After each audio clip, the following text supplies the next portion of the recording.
Gold trusted gold buyers మీరు తాకట్టు పెట్టిన బంగారాన్ని విడిపించి ఈ రోజు ఉన్న మార్కెట్ ధరకు కొనబడును.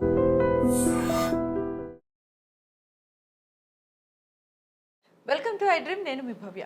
మనకి ఇన్వెస్ట్మెంట్స్ అనేవి చాలా రకాలు, బట్ అందులో ఇప్పుడు మనకి 15-15-30 రూల్ అనేది ఉందంట. మరి ఈ రూల్ ద్వారా మనకు వచ్చే ప్రాఫిట్స్ ఎలా ఉంటాయి, ఈ డీటెయిల్స్ మనతో మాట్లాడడానికి మ్యూచువల్ ఫండ్ డిస్ట్రిబ్యూటర్ చంద్రశేఖర్ మనతో ఉన్నారు. సార్ని అడిగి డీటెయిల్స్ తెలుసుకుందాం. నమస్తే సార్, ఎలా ఉన్నారు సార్? సార్, ఈ 15-15-30 రూల్ ఇది ఏంటి సార్? దీనివల్ల ప్రాఫిట్స్ ఎలా ఉంటాయి, అసలు ఎలా ఇన్వెస్ట్ చేయొచ్చు అంటారు వీటిని? భవ్య గారు, యాక్చువల్లీ మ్యూచువల్ ఫండ్స్ చాలా రూల్స్ ఉంటాయి. అవును, ఇది ఒక రూల్. ప్రతి రూలు, ప్రతి స్ట్రాటజీ ఏం చేస్తుందంటే ఒక వెల్త్ క్రియేట్ చేయడానికి ఒక స్ట్రాటజీ, ఒక రూల్. ఈరోజు మనం మాట్లాడుకుంటున్న రూల్ ఏమో 15-15-30. యాక్చువల్గా ఒక రూల్ ఉంది మేడం, 15-15-15. చాలా ఫేమస్ ఇది మ్యూచువల్ ఫండ్స్లో. అంటే ఏంటంటే ఫస్ట్ 15 అనేది ఎస్ఐపి అమౌంట్ 15,000. నెక్స్ట్ 15 అనేది రిటర్న్స్, 15% రిటర్న్స్. నెక్స్ట్ 15 అనేది నంబర్ ఆఫ్ ఇయర్స్. సో ఇప్పుడు మనం మాట్లాడేది 15-15-15 కాదు, 15-15-15 ఎందుకంటే ఫేమస్ కాబట్టి దాని గురించి చెప్పాను మీకు ఫస్ట్. ఇప్పుడు మనం మాట్లాడేది 15-15-30. అంటే సేమ్ కాన్సెప్టే.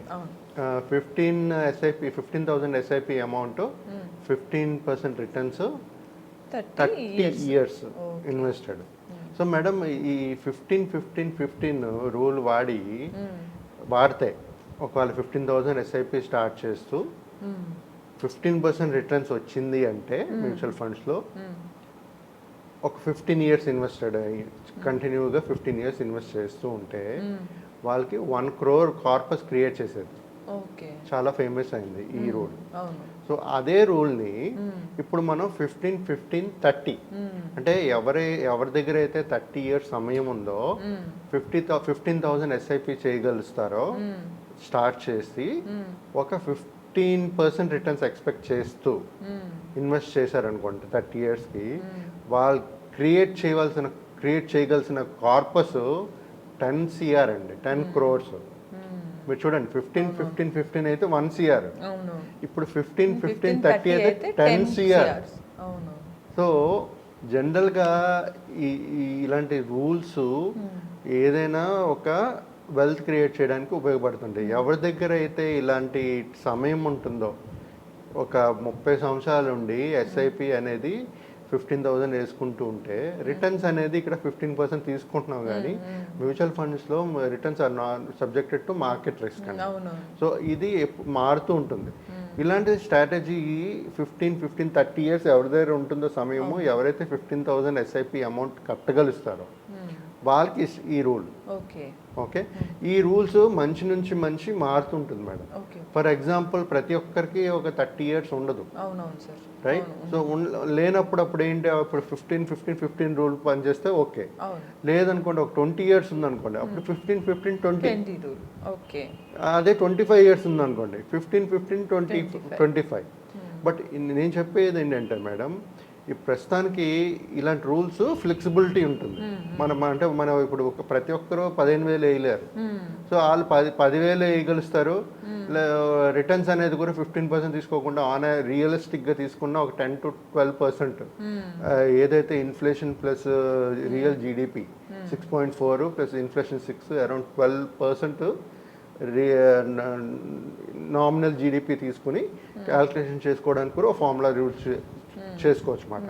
అది ఎలాగుంటుందంటే 15,000 సిప్ వేయగలరు, 12% రిటర్న్స్ ఎక్స్పెక్ట్ చేయండి. అంటే 15-12, ఒకవేళ సమయం ఆయనకి 25 ఇయర్స్ ఉందనుకోండి, 25.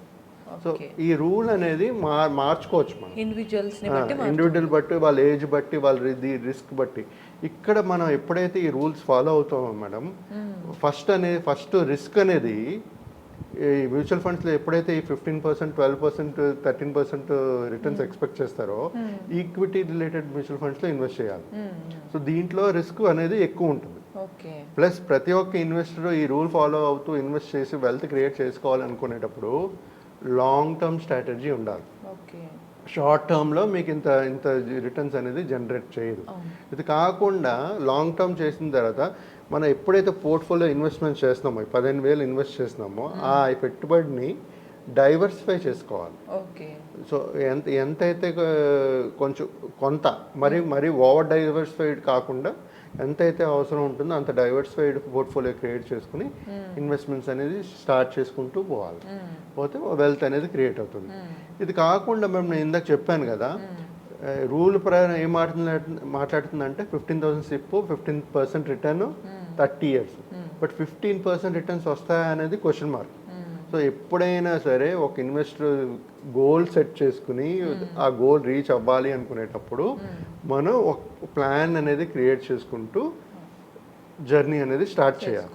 సో ఎప్పుడైనా సరే అలా ప్లాన్ చేసేటప్పుడు ఆ రిటర్న్స్ అనేది రియలిస్టిక్గా తీసుకుని ఒక ఇన్వెస్ట్మెంట్ ప్లాన్ అనేది ఓ రూల్ ఫాలో అవుతూ స్ట్రాటజీ డిసిప్లిన్డ్ వేలో ఇన్వెస్ట్ చేసుకుంటూ వెళ్ళండి.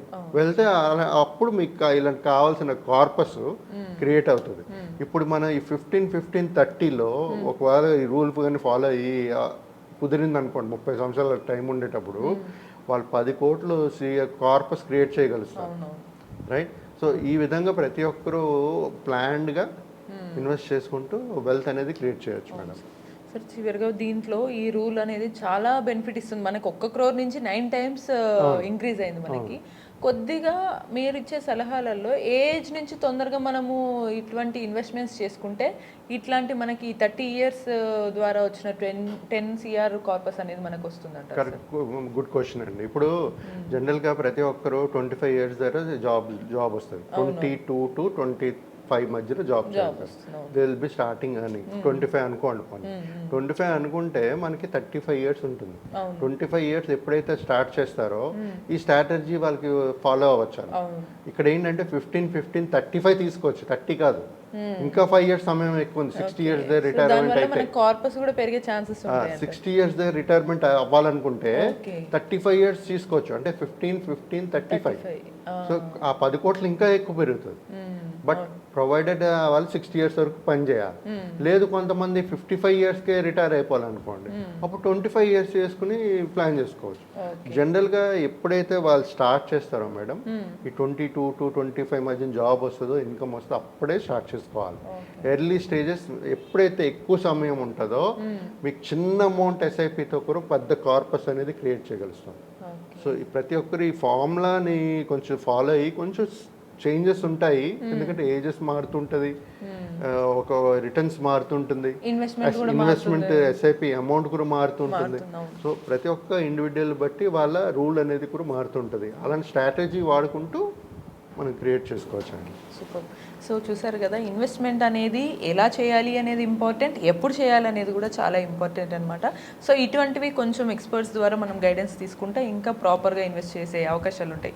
ఇటువంటి మరిన్ని ఇన్ఫర్మేటివ్ టాపిక్స్ కోసం కీప్ వాచింగ్ ఎడ్రీమ్.